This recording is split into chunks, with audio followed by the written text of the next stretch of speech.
Okay, now, you contributed to a recent article for WND WorldNet Daily, and it was titled Christianity Being Kicked Out of Its Birthplace. So come on in and tell me and tell all the good WTSB listeners out there about the premise, how you see this in God's timeline of unfolding Bible prophecy. So, yeah.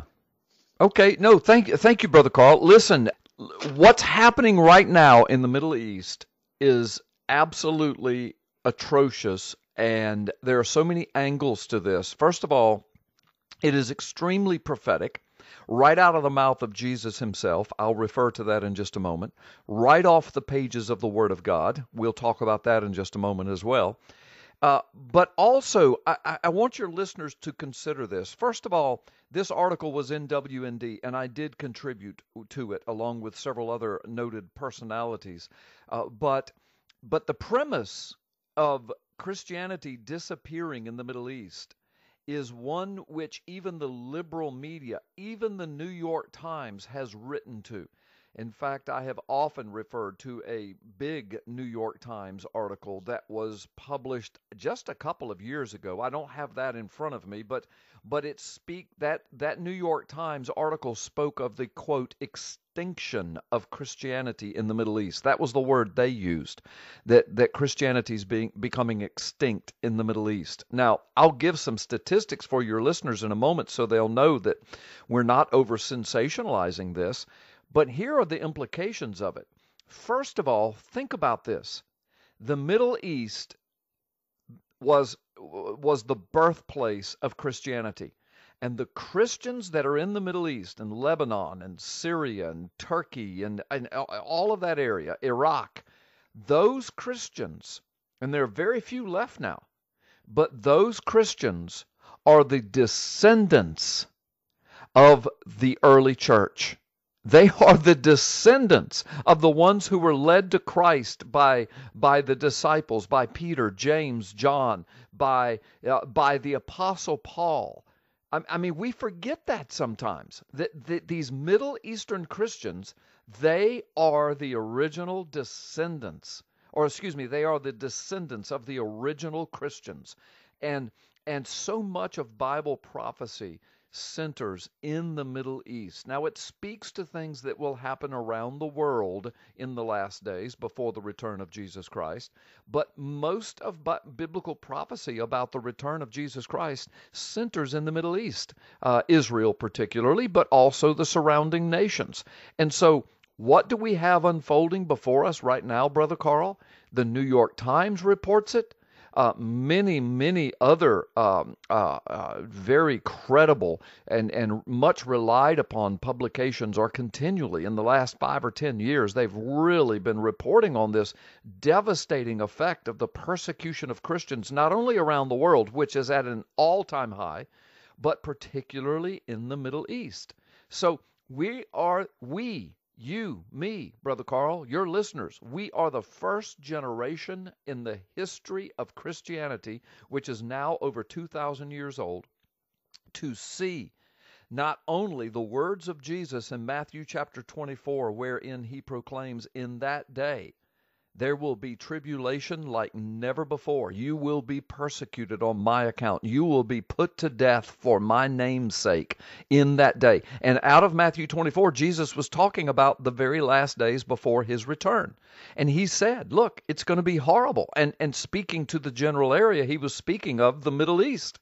He says, those of you that are following me, that live in this land of the Bible, in the last days, the persecution, the killing of Christians, the tribulation of those days. And tribulation means the pressure, the trouble, the pressure that leads to persecution will be greater than at any time the earth has ever seen. Well, brother, according to all the latest statistics, according to mainstream media, according to Christian media, according to all of the big media organizations that have and the research organizations that keep up with these statistics down through the decades, right now We are the first generation in the history of Christianity to see those words being fulfilled.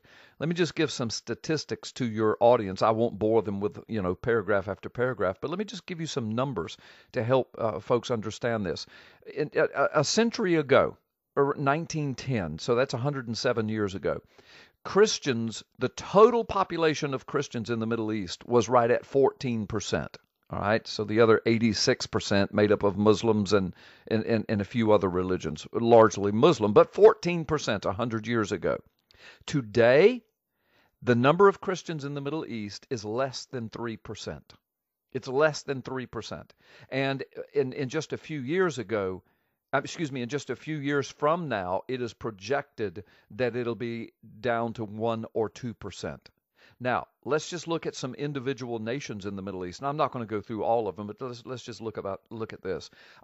Lebanon, 75% of Lebanon were Christians 100 years ago. 75% Christians. That's huge. Today, there's only about 30%. So it has fallen off 45% in that time. Syria, which was one of the birthplaces of Christianity, remember Damascus, Syria, the road to Damascus, the Apostle Paul, and it was one of the places to which the persecuted church scattered in the early days of the New Testament. Syria in 1910, 107 years ago, was 15% Christian. Now it's less than 2%. Now watch this. Turkey was 21% Christian 100 years ago. Now in Turkey, under this revived Ottoman Empire Islamic Caliphate under President Erdogan, now in Turkey, the percentage of Christians living there is 0.2%, which means less than 1/2 of 1% of the total population of Turkey is now Christian. I mean, it is devastating. And of course, with, Arab Spring and the rise of ISIS and the falling of Syria into this irreconcilable civil war, the falling of Turkey into this Islamic Caliphate or resurrected Ottoman Empire, Christianity has been decimated.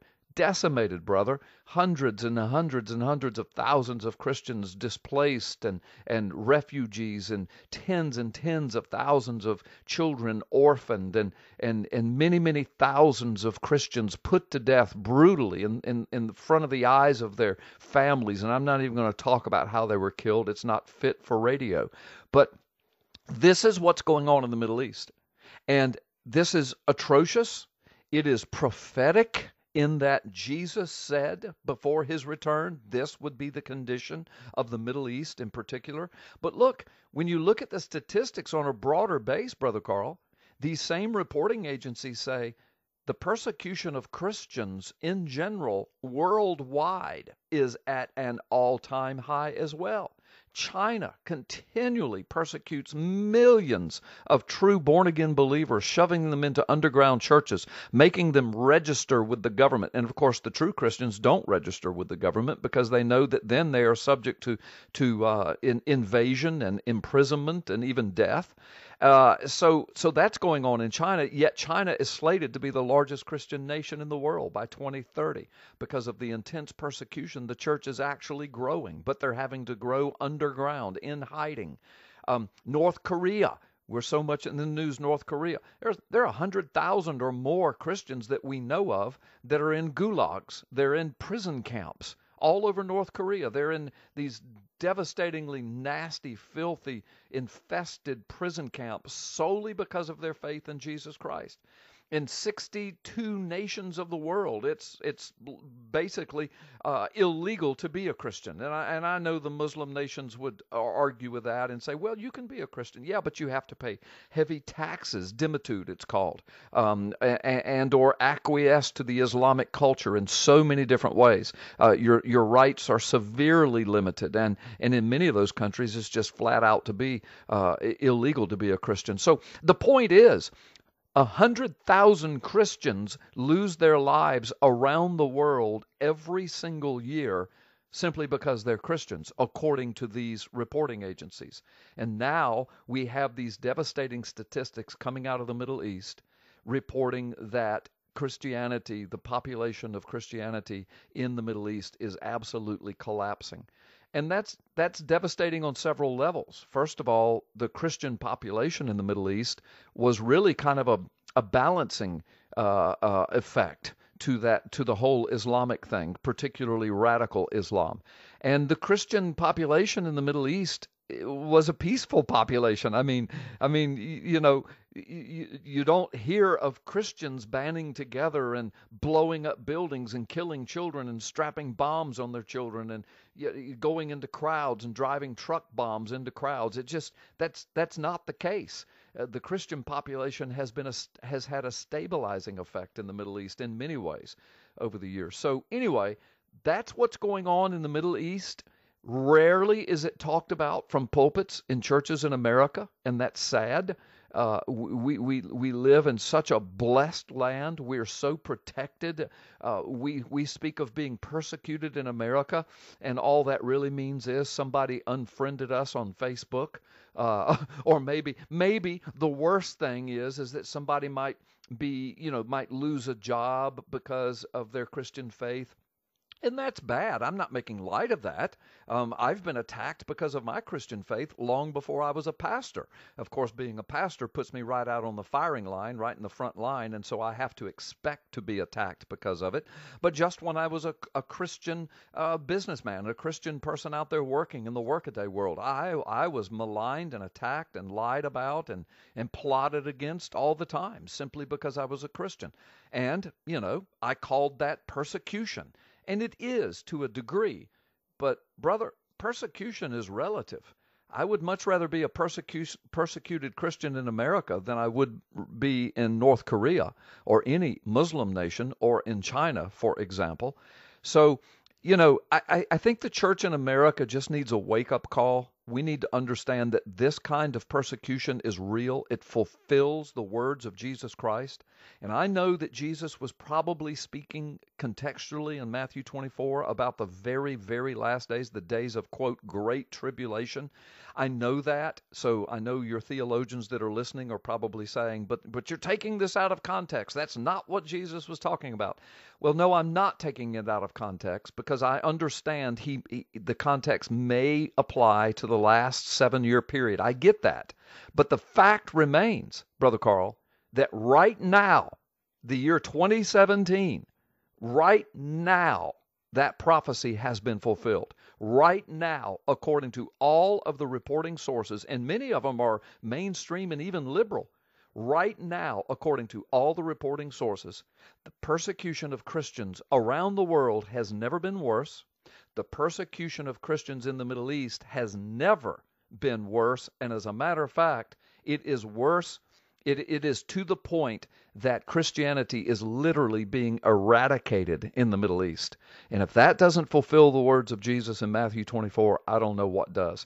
So, I say to American Christians, what can we do? Well, 2 things. Number 1, we've got to do all we can to help our brothers and sisters in persecuted nations around the world. And that includes all of the financial aid and logistical aid, food, supplies, etc., refugee aid that we can do legally for Christians. It also includes prayer, of course. It includes sending missionaries into those populations to alleviate their suffering, etc. But that's number 1. But number 2, Christians in America also, we need to wake up to what's happening right here in America, because we soon could be a highly persecuted class. And listen, I'm not making the Obama administration out to be the epitome of evil, but I will say this. The last 8 years has been decidedly an anti-Christian tone coming out of the White House and out of Washington, D.C.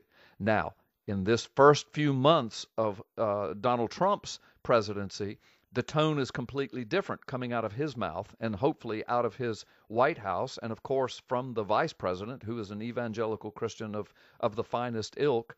So perhaps we're getting a little breathing room, but shame on the church in America if we take that and just sit back and just go back to sleep and start fighting over the color of carpet, or who's got the biggest building in town, or who's got the most people in their church. I mean, those are the idiotic things that the church in America has been consumed with for decades, while all around us Christianity is under the worst persecution that it's ever before experienced, and particularly in the Middle East.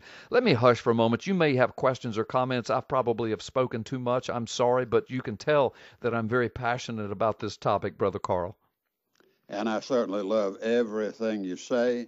And you were talking a moment ago about the former president, Barack Obama. He kind of figures into my next question. And my next question to